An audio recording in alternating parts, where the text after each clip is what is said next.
live stream for BuzzFeed Unsolved. What are you doing? Yeah, season premiere today of BuzzFeed Unsolved True Crime Season 6 at 3 p.m. Why, that's soon. That's in 1 hour. That's in 1 hour. That's 1 hour on the BuzzFeed Unsolved network. Now, if you solved our special little scavenger hunt, you would know that we are talking about Poe. Edgar Allan Poe. You know about Poe. Crazy guy, really fun stories. And to celebrate that, a little message here? Yes, in honor of Friday the 13th, and one of the most important and influential American authors of the 19th century. We are here today with The Black Cat story, written by Edgar Allan Poe. Very different than your precious little Obi. Yes. Oh, you know what, though? Quite charming. A little cutie. No, man. No. Right. Anyways, it's a pretty long story, so we're going to jump in towards the end. It's a very dark story, so I'm just going to kind of fill you in so that you could be, in the know when we jump into this story. The guy we're talking about, the person in this story, he's not a great guy. He's kind of a major drunk. He just murdered his wife with an axe. He did so. This is the part we're skipping over? Yes. This has all just happened. Sure. And he murdered his wife with an axe because they were walking down the stairs, and their cat got in his way, and he got very angry. He got upset. That sounds like a bad guy. This was actually the second cat they had. I suspect he may have killed his first cat. But anyways, this cat did a very normal cat thing, and then he punished the cat by killing his wife. Are we supposed to root for this guy? No, I don't think so. That was the point of me saying he's a very bad guy. I see. Yeah, he's a very, very bad guy. Yeah. So that's where we are in the story. He has just murdered his wife with an axe because their silly cat got in his way on the stairs. What are you going to do? Anyways, without further ado... Take it away, my friend. Okay. The Black Cat by Edgar Allan Poe. This hideous murder accomplished, I set myself forthwith, and with entire deliberation, to the task of concealing the body. I knew that I could not remove it from the house, either by day or by night, without the risk of being observed by the neighbors. Many projects entered my mind. At one period, I thought of cutting the corpse into minute fragments and destroying them by the fire. At another, I resolved to dig a grave for it in the floor of the cellar. Again, I deliberated about casting it in the well in the yard, about packing it in a box, as if merchandise with the usual arrangements, and so getting a porter to take it from the house. Finally, I hit upon what I considered a far better expedient than either of these. I determined to wall it up in the cellar, as the monks of the Middle Ages are recorded to have walled up their victims. That's a classic Poe thing. Lots to unpack there. Yeah, lots to unpack. Yeah. And a lot to pack. Well, that's what it's open. Because it's all, yeah. Right? I mean, it's also very weird to hear someone use very flowery language to talk about, I quite how like to it. dispose of a body. Yeah. A lot of decisions involved with that. That's one of the things that keeps me from murdering. Is I'm a very indecisive person. So that's the only thing that's keeping you. I said one of the things, one of many, most likely. Well, we didn't put the many in there. You just said one. Well, I'll say one of many right now. Ethics would be one. Ethics, certainly top of the list. The top of the list for you is Number like 2, Ziplocs. A lot of decisions. Cardboard. Pack it, throw them in a well. Also, a lot of work. A lot of work. It is a lot of work. Walling someone up. Well, it's the smell that usually gets You ever get like a little dent in your wall? You got to put toothpaste on there and like smooth it over, do a little paint. No, I don't. Why do you have dents in your walls? What are you doing in here? Are you playing like dodgeball with Sarah? No. If you put a little picture on your wall, time to move out of the apartment. Got to patch up that hole. But this would be a lady in the wall, a full lady. That's a lot. I guess that is true. That's a typical thing for serial killers to do, though. Once again, it is the smell that gets me. I would be very curious how many stories by Poe have a walled-up person, because that happens in that other one, the Cask of Amontillado. I guess Telltale Heart is like kind of Yeah, tangential because it's it's hiding under. stuff in floors and walls left and right. That's true. That is true. I told you already about the snakes that are in the walls in Britain. You talk about the snakes in the walls. It's crazy. They slither I know, around. You so hear them in crazy. the night. You just like open your ears up and you hear the little distance. It's a snake in your walls. This is interesting because there's no one here to edit us, and we usually have someone go. Well, here's the thing. We're going to torture you. Yeah, we got till 3 p.m. folks. We got you for 55 minutes. That's right. So, buckle in. you. Okay. For a purpose such as this, the cellar was well adapted. Its walls were loosely constructed and had lately been plastered throughout with a rough plaster, with the dampness of the atmosphere had prevented from hardening. Moreover, in one of the walls was a projection caused by a false chimney or fireplace that had been filled up and made to resemble the rest of the cellar. I made no doubt that I could readily displace the bricks at this point, insert the corpse, and wall the hole up as before, so that no eye could detect anything suspicious. And in this calculation, I was not deceived. By means of a crowbar, I easily dislodged the bricks, and, having carefully deposited the body against the inner wall, I propped it in that position, while with little trouble, I relaid the whole structure as it originally stood. Having procured mortar, sand, and hair, with every possible precaution, I prepared a plaster which could not be distinguished from the old, and with this, I very carefully went over the new brickwork. What's hair doing there? What house is made of hair? Well, I guess I don't really know a lot about like you're primitive tech. I'm thinking of the dude that's building the little huts in the woods. Yeah. I guess you could use hair as a bonding agent if properly. I guess so. Hair very strong.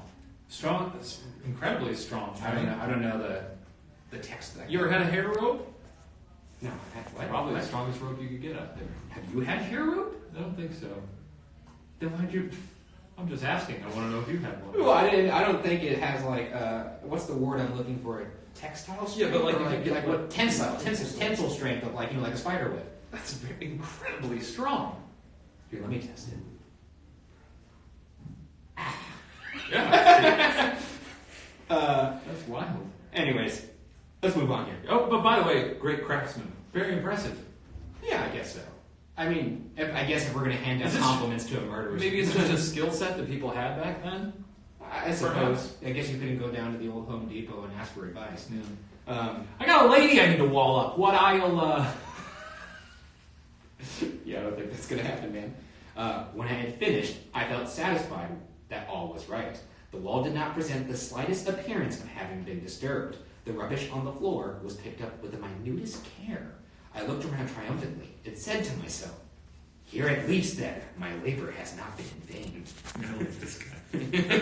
He's waxing poetic about himself, about his what he's done. And they're like, boy, I really walled up that lady. You know, this doesn't apply. There was a lady, but now she's behind a wall. I gotta say, let's just remove the fact that he's a murderer for a second. Sure. It's good to be nice to yourself every now and then. You know, you look in the mirror and you say, "You did a good job today." Give yourself a pat on the back. And hopefully you're not talking about the job being murdering somebody. But, you know, if the job was like, "Hey, I put in a solid 8 hours of work today at the office. I feel good about what I did." You know, morality, that's neither here nor there. The point is, no matter what you do, give it 110%. Have pride in your work. Yeah. If it's bad work, that's another conversation. We've said this, we'll say it again. Don't be murdering out there. Don't do that. Don't wall up ladies, men, children, dogs, cats, snakes. Every day you should wake up in the morning trying your best to not murder. Yeah. I think. That's my motto, at least. That's very noble. Thank you. My next step was to look for the beast. Is that a cat? The beast is the cat. I like that. I'm going to start calling my cat that. Where's the beast? You little beast.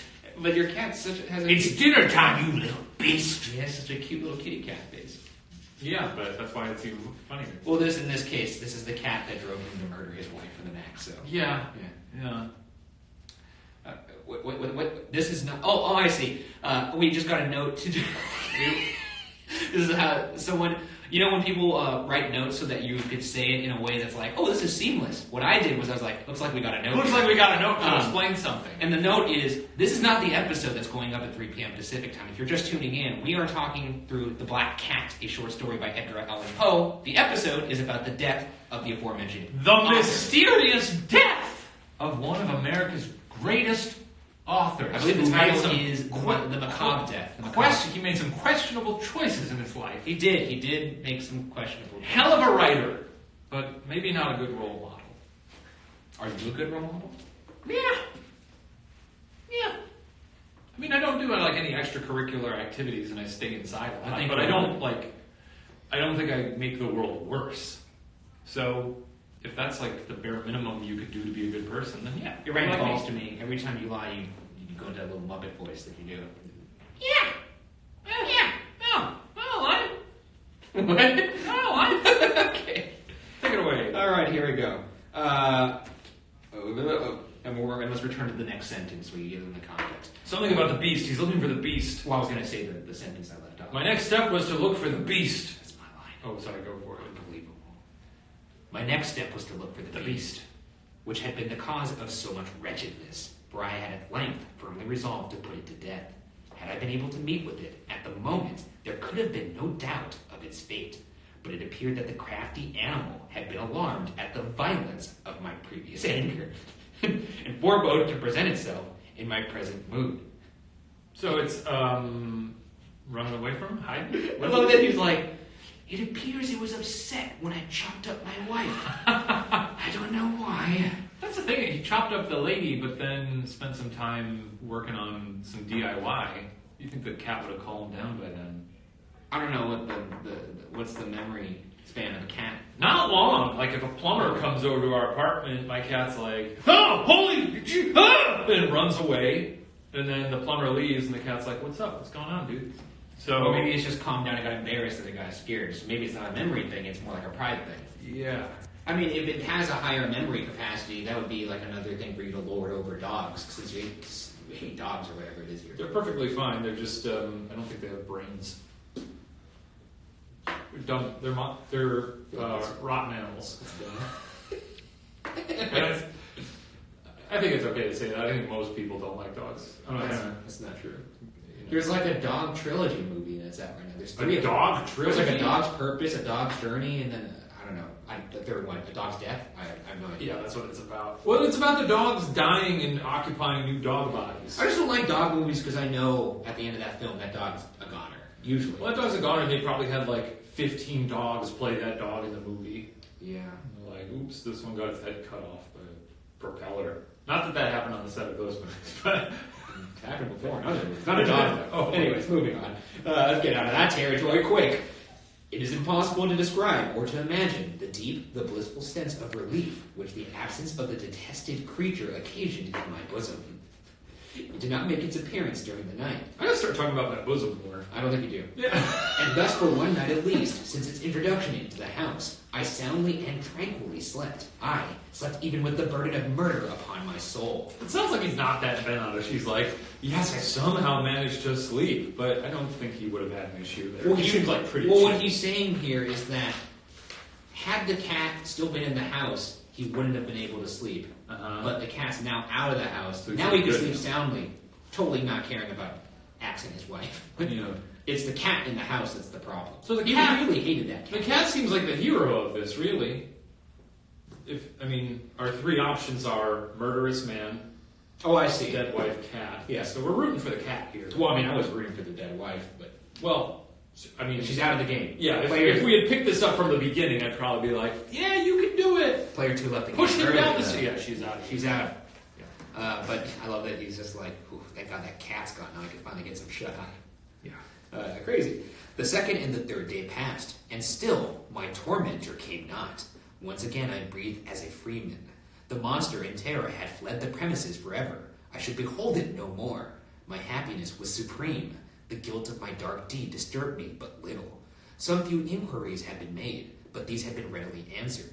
Even a search had been instituted, but of course nothing was to be discovered. I looked upon my future felicity as secured. Upon the fourth day of the assassination, a party of the police came, very unexpectedly.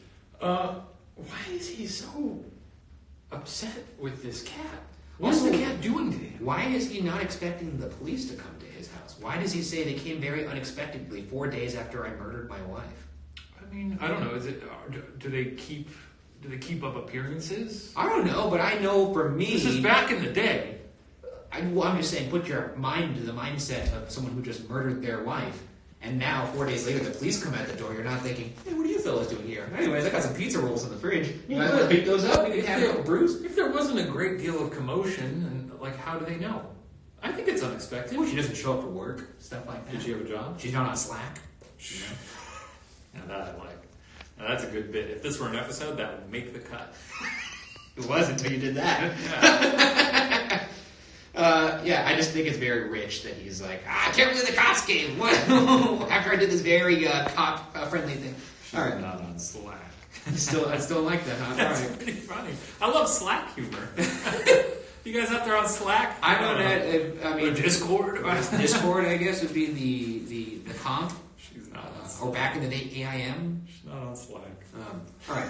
A party of the police came very... No, that's Well, together. A party of the police came very unexpectedly into the house and proceeded again to make rigorous investigation of the premises. Secure, however, in the inscrutability of my place of concealment, I felt no embarrassment whatever. The officers bade me accompany them in their search. They left no nook or corner unexplored.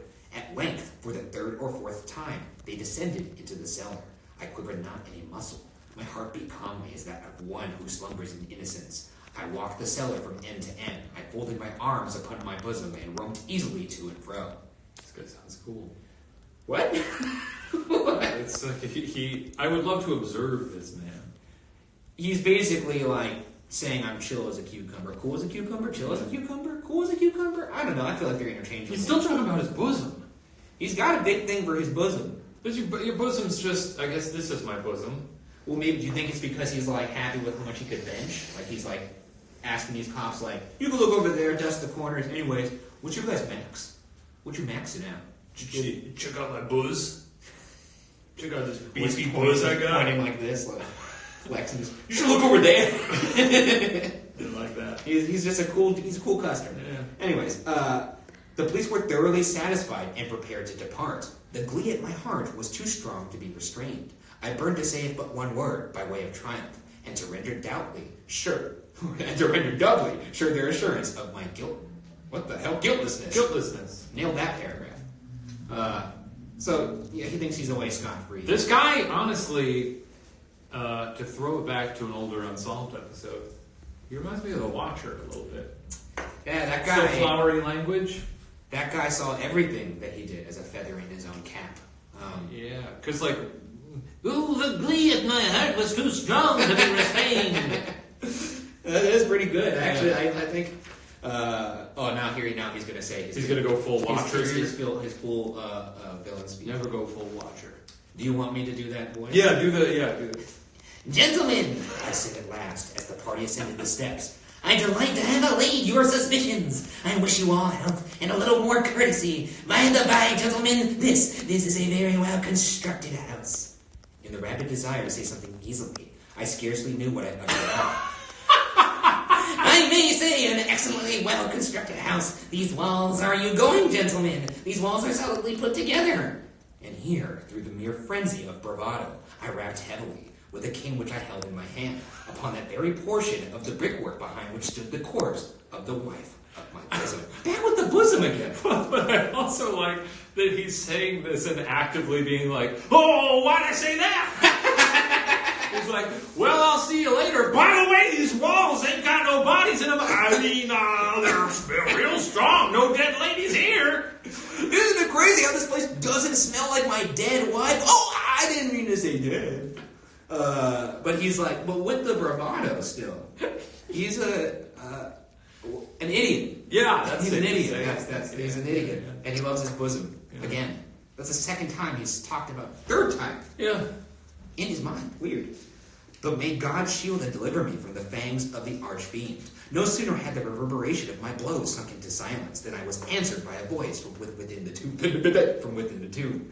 By a cry at first muffled and broken, like the sobbing of a child, and then quickly swelling into one long, loud, and continuous scream, utterly anomalous and inhuman, a howl, a wailing shriek, half of horror and half of triumph, such as might have arisen only out of hell, conjointly from the throats of the damned in their agony, and of the demons that exult in the damnation. That sounds like a little kitty cat. That's what my little kitty cat sounds like when he, my little beast, when he makes it, when it's time gives a little food out, shake it around. It makes a noise that is from the throats of the damned in their agony, and of the demons that exult in the damnation. Yeah, that sounds about right. So he's saying, feed me. Yeah. Yeah. That's what I'm imagining here. Could you imagine from the wall just if like a demon or Satan himself appeared in the room? Yeah. And he like opens his mouth to growl. It's just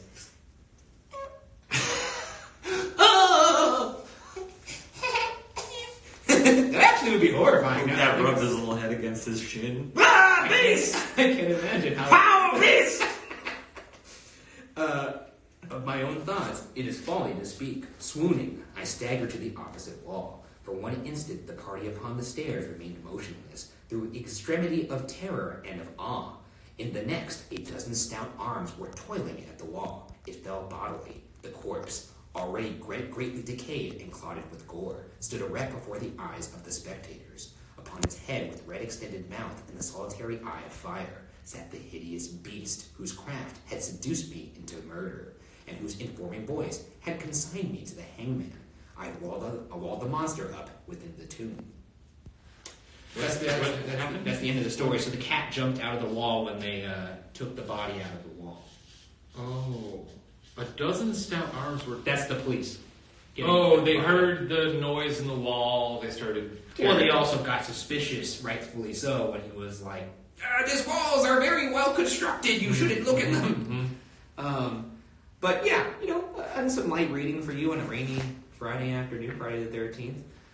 Actually, the episode, just a little reminder for the ticker, 38 minutes until the episode goes up.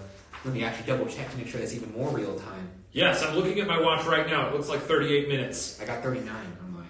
Oh, okay. I got 39 on mine. Agree, disagree. You have clocks at home. Like we said, 3 p.m. Pacific time. How's that looking? It's like 30 minutes now. I mean, we can count down the seconds. Here's what we're going to do. We're going to count down until 3 p.m.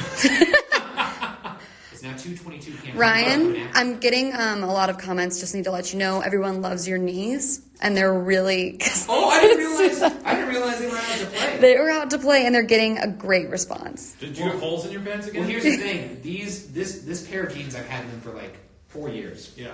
And every year, the holes in the jeans, which started quite small, you could actually see them in the first episode of 3 Horrifying Cases of Ghosts and Demons. The holes were quite manageable. Now it's kind of like I'm wearing like leather chaps almost. Like they're pretty strange. What are you gonna do? I'm a strange guy. Yeah, he's a weirdo. You're like Edgar Allan Poe. Ooh.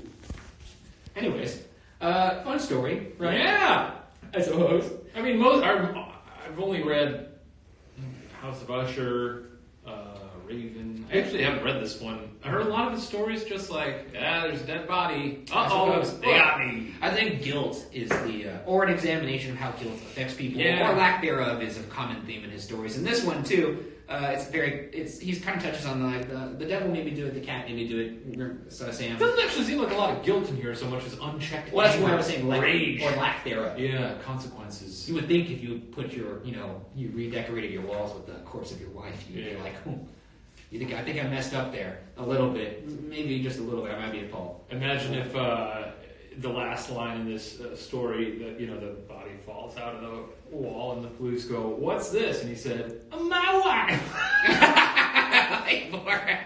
You know what I would have done? And if you was actually we really never smart, referenced Borat on Unsolved, so I thought it'd be fun. We always reference that when it comes to TJ Marchbank, who's our first AD. He talks about his wife all the time. And anytime he does, to stop him, we will go, when he will start a story, he'll go, "My wife," and immediately we'll cut him off and we'll go, "My wife!" Some fun TJ Marchbank humor for you. Fun reference from 2006. Yeah, good stuff. What I would have done if the corpse fell out of the wall is I would have played as surprised as them. I would have been like, "What the hell? Honey, are you okay? How did she get in there? Wait, what? I didn't know she came with the house. Did you guys put her in there? I've been looking for her for days. She's dead." Yeah. Well, Not too late. very happy story. Thanks for sharing it with us. Again, more to come as you find out about the macabre death of Edgar Allan Poe here in Now I have 30. No, it's 2:24 p.m. right now. So math. That's 36. 36 minutes until the season 6 premiere of BuzzFeed Unsolved True Crime on the BuzzFeed Unsolved network. Make sure you head over there and refresh that link for 36 minutes. And we're going to be shooting postmortem pretty quickly, so drop your comments on the video. Yeah. Any questions, we'll answer them on next week's postmortem. Here on Bun! I guess we're on Instagram right now, so technically not. Well, we're on the Bun Instagram. We're on the Bun Oh, Instagram. no way, because this is not the network. It's the Bun Instagram. So it's the buoy. The buoy. BuzzFeed Unsolved Instagram. Buoy?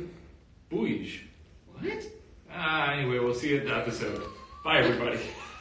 That was a good one. Buoyage? Wow, what a tale.